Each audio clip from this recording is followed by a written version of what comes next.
Hi everyone, my name is Lynn Walsh and I'm the Assistant Director of the Trusting News Project. At Trusting News, we're trying to rebuild trust between journalists and the public. And today I want to talk about how you can respond to those common complaints that you may get when someone talks about the media, right? How can you respond when someone says, oh, the media is just fake news? So a couple tips for you today. And first, I think it's really important to look at where trust in the US media is. This is a poll that Gallup does every year. And this chart shows the percentage of US Americans who say that they have a great deal or a fair amount of trust in the media. Notice it's gone kind of up and down in recent years. We hit a low point in 2016. It has rebounded back up, and the most recent figure shows that 41% of Americans say they have a great deal or a fair amount in the media. Now, again, yes, you are part of the mass media, but that doesn't have to define how your audience sees you. So just because you're a TV station, you're a newspaper, you're an online newsletter platform, because you are a part of that media, that doesn't mean that that instantly has to then make your reputation be less trustworthy. And remember, think about it. Not all journalism is good journalism, right? Journalists, just because we're a journalist or just because we work at a news organization, we shouldn't just get automatic credit for being responsible, ethical, careful, and thorough.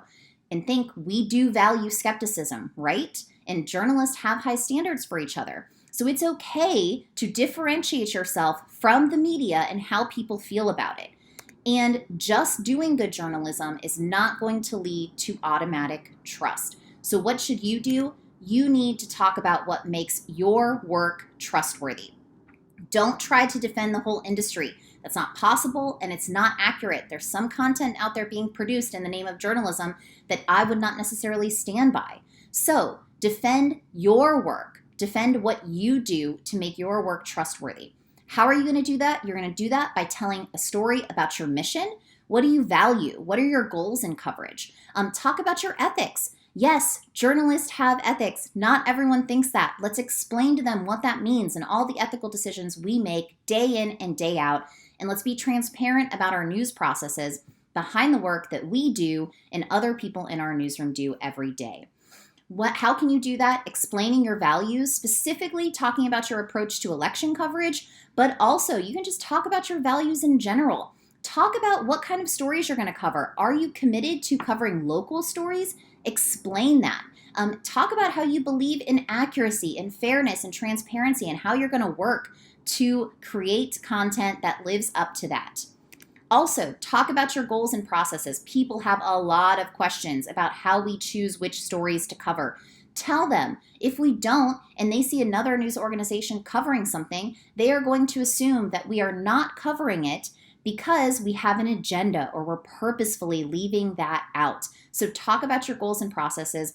Talk about how that fits into your overall strategy. Specifically with elections, talk about if you are going to cover when speeches happen. Are you going to talk to all candidates? What kind of coverage can they expect to see when it comes to local elections, regional ballot issues, and then also the national presidential election?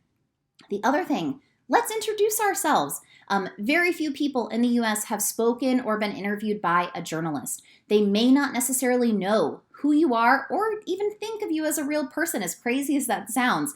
They see a byline, they don't know who that is. And if you think about the people you trust and the things you trust, generally there's some sort of relationship there. So let's work to try to build a relationship with our audience.